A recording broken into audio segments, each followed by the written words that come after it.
movie opens with a group of priests entering a vampire hive. As they move deeper, their leader realizes it's a trap. But it's too late. Vampires ambush them. And in the chaos, one of the priests loses his friend. We're then told that humans and vampires have been at war for ages.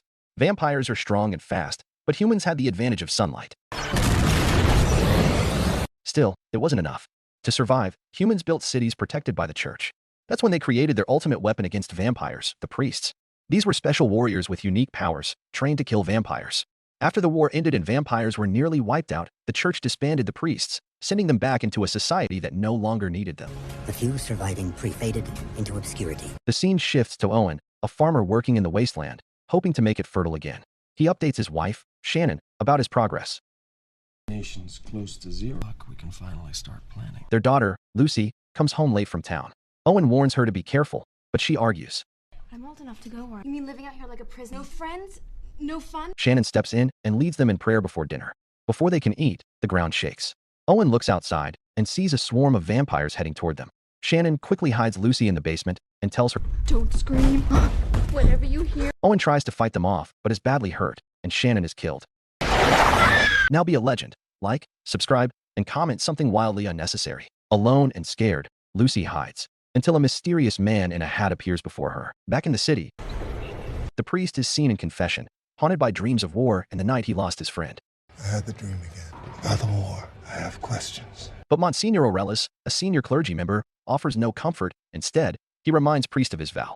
To go against the church is to go against God. Priest returns home and senses something off. He grabs a man named Hicks, who says Owen sent him. Hicks, it was a vamp attack. Hicks shares the news. Owen is badly hurt. Shannon is dead, and vampires took Lucy. You were a hero during the war, but when it came to killing vampires, you were the best. He tells Priest he's going to rescue her. Priest then goes to the clergy, begging them to reinstate his powers so he can save Lucy. The authority reinstated. This was a vampire attack. But Aurelius laughs it off, blaming the attack on wasteland bandits. Priest pleads with them. I am begging you. But Aurelius warns him. If he disobeys, there will be consequences. Leave the cities. It will be seen as an act of and excommunicated immediately. Meanwhile, Lucy is being held captive. A vampire teases her, but then the mysterious man in the hat steps in. Lucy warns him that her uncle is a priest and will come for her. My uncle's a priest. He'll come after you. But the man isn't fazed. Well, that's something I'm absolutely counting on. It's then revealed the mysterious man is actually Priest's old friend, now turned enemy, known as Black Hat.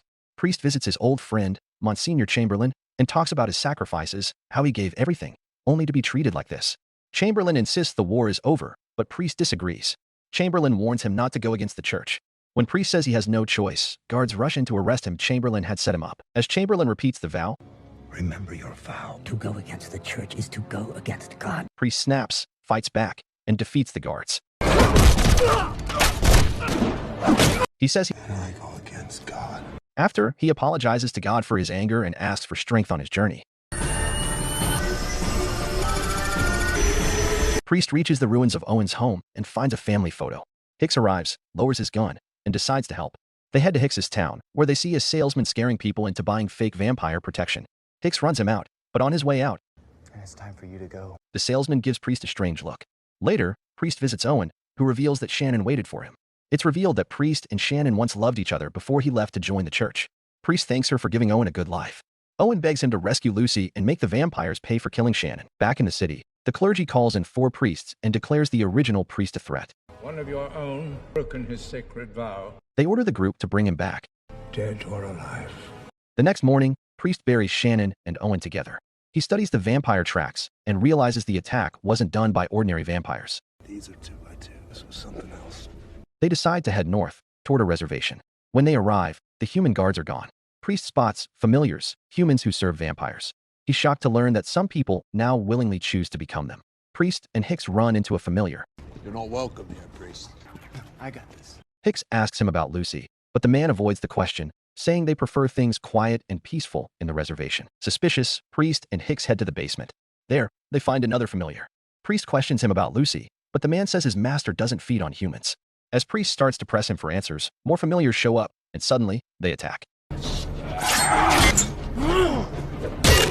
Hicks warns Priest, and as Hicks steps out of the cave, a familiar attacks him. Hicks raises his gun, but Priest tells him to save his bullets. Then Priest quickly takes down the familiars with ease.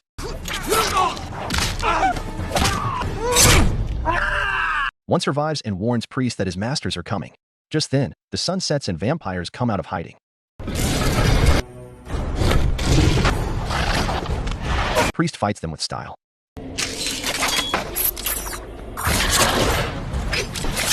Hicks struggles, but Priest tells him to stay focused. Focus! In the end, only one vampire escapes. Priest then faces the last familiar, who reveals that Lucy was taken west and warns about the danger ahead.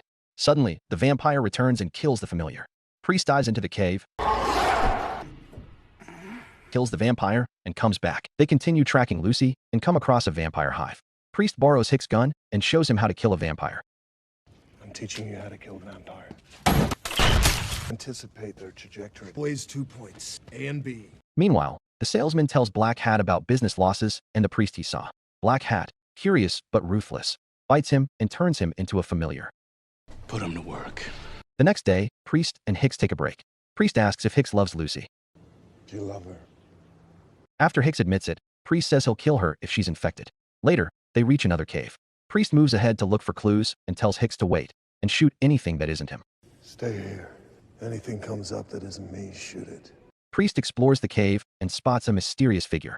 Moments later, he discovers it's a spy, but it's actually a fellow priestess sent to capture him. You sent me, ordered me to bring you back. She tells him she no longer trusts the clergy and came to help, while the others went to Jericho. Suddenly, a gunshot echoes. Priest rushes to help Hicks and sees a hive guardian nearby. They get ready to fight. The guardian is strong and puts up a tough fight.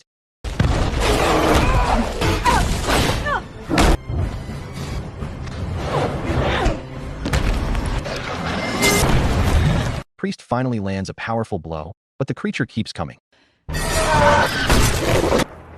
After the fight, Hicks asks the priestess if relationships are allowed between priests.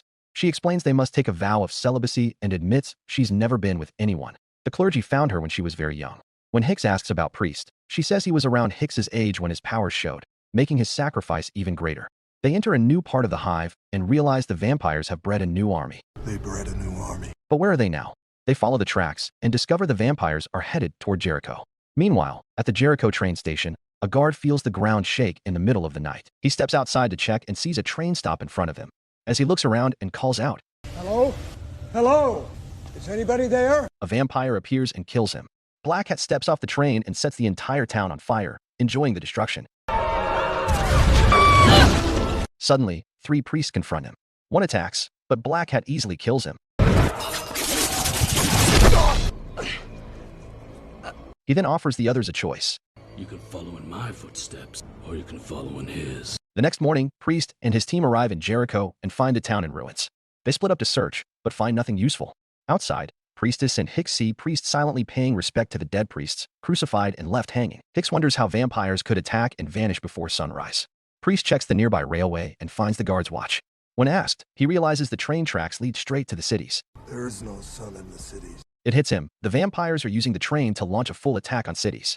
He feels responsible for the war, but Priestess reminds him that whoever leads the vampires knew he would chase Lucy, using that as a distraction.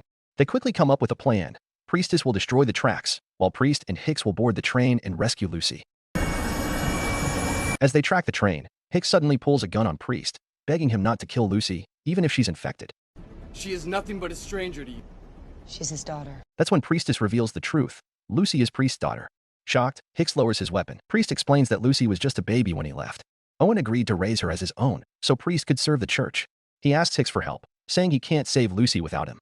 Moments later, they catch up to the train. Before boarding, Priest tells Priestess, blow up the track, even if he's still on it. Hicks sneaks onto the train and finds vampires asleep in their nests. He carefully moves through them. Meanwhile, familiars on bikes chase Priestess. She uses nitro to take down 2 of them. At the same time, Priest jumps onto the train and comes face to face with Black Hat, his old friend. Priest accuses him of turning, but Black Hat blames Priest for abandoning him. He explains how, after being left behind, he crossed the line between life and death until the vampire queen appeared and saved him. She made him something new, a human-vampire hybrid. Black Hat offers Priest a chance to join him. Priest refuses, and the two begin to fight. Back on the road, Priestess sets up explosives on the tracks but sees more familiars approaching. Calmly, she fights them off one by one. After winning, she realizes one of them damaged the detonation system, so she starts thinking of another way to stop the train. On the train, Black Hat gains the upper hand and again offers Priest to join him and the Queen. Priest refuses. Black Hat punches him off the train, assuming he's dead. But Priest survives, clinging beneath the train. Inside, Hicks is attacked by a vampire. After killing it, the rest wake up. He rushes to the next train car and sees Lucy being dragged forward. As the vampires close in, Hicks prepares to fight, but Priest suddenly reappears. When the vampires break in, Hicks stops Priest and shoots holes in the roof, letting sunlight pour in and burn them. The vampires start retreating, but Lucy is still being pulled toward the front of the train. Lucy burns the familiar with her, but as they get closer, Black Hat shows up and kicks Hicks off the train. Lucy tries to fight back, but Black Hat stops her and reveals a shocking truth: Priest is her real father. He knocks her out and pins Priest to the wall with a blade. Meanwhile, Priestess prepares to blow up the train using her bike. Priest regains consciousness and spots his sacred dagger. On the roof, as Black Hat is about to infect Lucy, Priest hurls the dagger, hitting him in the neck and saving her. He grabs Lucy before she falls and then sees Priestess racing toward them on a suicide run. Just in time, she jumps off and the train explodes. Priest shields Lucy while Black Hat is consumed by the flames. After the wreckage, Priest is relieved to find Lucy alive. Hicks soon rides up on a bike, and Priestess also returns safely. Then, Black Hat's charred hat falls into Priest's hands, proof of his end. Later, Priest confronts Monsignor Aurelius at the church. Furious, Aurelius refuses to believe anything Priest says. But Priest throws a vampire's head at his feet and tells him to check the destroyed train outside the city. There are hundreds more like it. Aurelius still calls him a threat. War is over! Priest turns and walks away. Outside, Priestess tells him to meet her and the others at City 7, and the movie ends.